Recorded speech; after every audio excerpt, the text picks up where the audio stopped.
अब राजा परीक्षित कहे मुझे समुद्र मंथन के बारे में बताइए। शुकदेव जी कहे एक बार इन रास्ते से कहीं जा रहे थे, सामने से दुर्वासा ऋषि आ रहे हैं। इंद्र ने प्रणाम किया। दुर्वासा ऋषि ने अपने गले में एक माला पहनी थी, वो माला उतार कर इंद्र को पहनाई। दोनों अपने अपने रास्ते निकल गए। कुछ दूर जाते इंद्र ने माला उतारी, हाथी की सूंड पर फेंक दी। उससे वो जमीन पर गिरती है, हाथी उसको कुचलते हुए चला जाता है। अहंकार 3 लोग 14 भुवन के स्थान पे बैठाया गया है। बड़ी सुंदर बात लिखी गई है। देखिए लेखक ना बहुत गहरी बातें लिखते, कई बार समझ नहीं पाते हम। तो लिखा गया है कि खुदा जब हुस्न देता है तो नजाकत आ ही जाती है। अब यहां सबको मतलब लग रहा है कि सुंदरता है तो नजाकत नहीं। सुंदरता मतलब सुंदरता, ज्ञान, पद, प्रतिष्ठा, धन, दौलत, नाम, शोहरत। और नजाकत यानी अहंकार।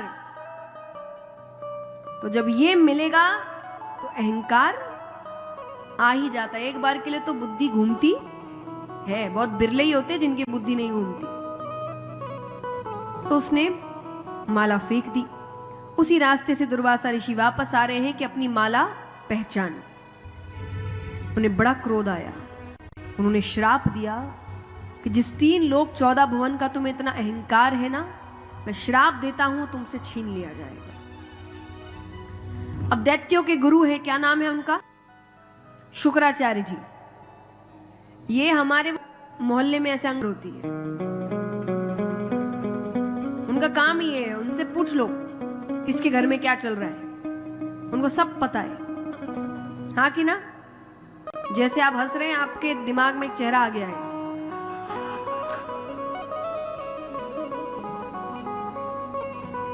तो शुक्राचार्य जी दिन भर ना किसको श्राप मिला, किसने गलती करी, किसका फायदा उठाऊं, उनको जैसे ही पता चला कि श्राप मिला है, उन्होंने दैत्यों से कहा आक्रमण कर दो। आक्रमण किया। 3 लोग 14 भुवन दैत्यों के पास चला गया। अब भगवान कहे कि युद्ध तो नहीं कर सकते, श्रापित है।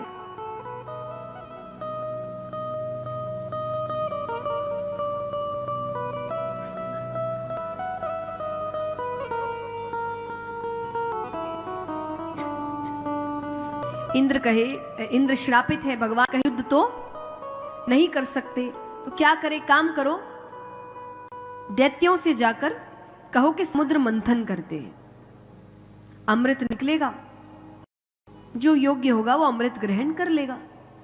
दैत्य मान गए क्योंकि अमृत उनको भी चाहिए और उन्हें पता है समुद्र मंथन ना अकेले देवता कर सकते हैं और ना अकेले दैत्य कर सकते हैं, दोनों को मिलना ही पड़ेगा। तो मंथन आरंभ होता है। मद्राचल पर्वत को बीच में रखा गया, बासुकी नाग को रस्सा बनाया गया। अब मंथन आरंभ करने से पहले पर्वत डूबने लगा। तब भगवान ने कौन सा रूप लिया? कच्छप अवतार, और मद्राचल पर्वत को अपनी पीठ पर रखते हैं। अब मंथन के लिए नाग को चुना गया है, तो एक तरफ नाग का मुख होगा और एक तरफ पूंछ। अब भगवान बड़े थोड़े ज्ञानी है ना, दैत्य मूर्ख है, बल है बस, लड़ा लो उनको, दिमाग बिल्कुल नहीं है। भगवान के पास बल तो है, दिमाग भी है। तो कि तुम जिद करो कि हमें ना रहना है। ये विष्णु बड़ा चालाक है, जरूर मुख के सामने रहने से कोई फायदा हो रहा है। उन्होंने कहा भी हम मालिक है, हम मुख के सामने रहेंगे। भगवान के बात तो सही है, ठीक है हम पीछे चले जाते हैं। देवता पीछे चले गए। आरंभ हुआ तो आरंभ करते ही पहले तो नाग को खींचा गया। खींचते ही उसके मुख से सबसे पहले विष निकला। सामने कुछ दैत्य वहीं मारे गए, आधों को समझ गए तो विष बच गया। अब कुछ भी समुद्र में वापस नहीं जाएगा, इस्तेमाल कर। देवताओं से कहा कहां? भगवान के पास। वो तो ऐसे मान गए।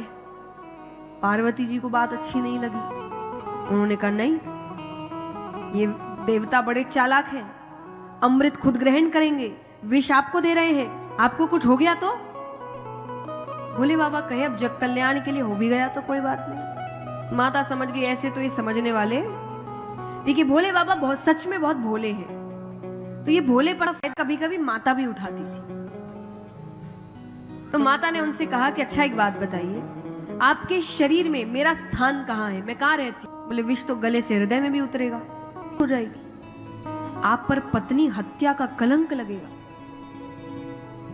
भोले बाबा के नहीं, तब तो मैं विष को गले से नीचे ही नहीं उतरने दूंगा। उन्होंने विष तो ग्रहण किया पर उसको गले से नीचे उतरने, तब से उनका नाम पड़ा नीलकंठ। बोले नीलकंठेश्वर महादेव की। मैं युवाओं से हमेशा कहती हूं कि आप भगवान की नकल ना करें, ये शास्त्र भी इजाजत नहीं देते इस चीज की। कहीं नहीं लिखा कि नकल करें, साफ साफ लिखा है सीख लेनी है कि भावना क्या थी उस कर्म के पीछे। पर हम बहुत बराबरी करते हैं, भोले बाबा के नाम पे नशा किया जा रहा है। पहला तो एक तो लिखा ही नहीं कहीं पर कि भोले बाबा ने कभी नशा किया है। मैंने कहा ना, इस सीरियलों के चक्कर में इतने काम खराब हुए, उनको ये दिखाना था तो लोग कई बार कहते रहे भोले बाबा ने। मैं कहूं चलो अगर आप कर भी रहे उस नाम पर, तो भोले बाबा ने विष भी ग्रहण किया, वो भी करिए ना, थोड़ा बराबरी करनी है, पूरी करो। कृष्ण जी के लिए रास किया, ये किया, गोवर्धन पर्वत भी उठाया, उठाइए ना। 7 फनों के सर्प पे नृत्य किया, 7 फन छोड़िए, एक फन के सामने 10 मिनट खड़े रहिए। रह सकते आप खड़े तो बराबरी मत करो, करनी है पूरी करो, नहीं करनी तो बिल्कुल मत करो। हम यहां नशा करके दूसरे दिन कहां मिले पता नहीं चलता, बराबरी महादेव जी से कर रहे हैं तो मत करिए, निवेदन है सबसे। और मैं किसी को नहीं कह रही ये मत करो, जो आपको करना है आप करिए, भगवान को बदनाम मत करिए। आपके कर्म है, आपकी इच्छा है, बोलिए हमारी मर्जी है, हम जो कर रहे हैं, भगवान को क्यों बीच में लेकर आ रहे हैं? उनकी वजह से कर रहे हैं, वो भी तो किए। और देखिए जितने भोले हैं उतनी जल्दी गुस्सा आता है ना, याद रखिए। कृष्ण जी तो फिर भी बहुत सौम्य है, इतने भोले हैं उतनी जल्दी, तो उनको तो परेशान करना ही नहीं, उनका नाम लेके तो गलत काम करना ही नहीं कभी।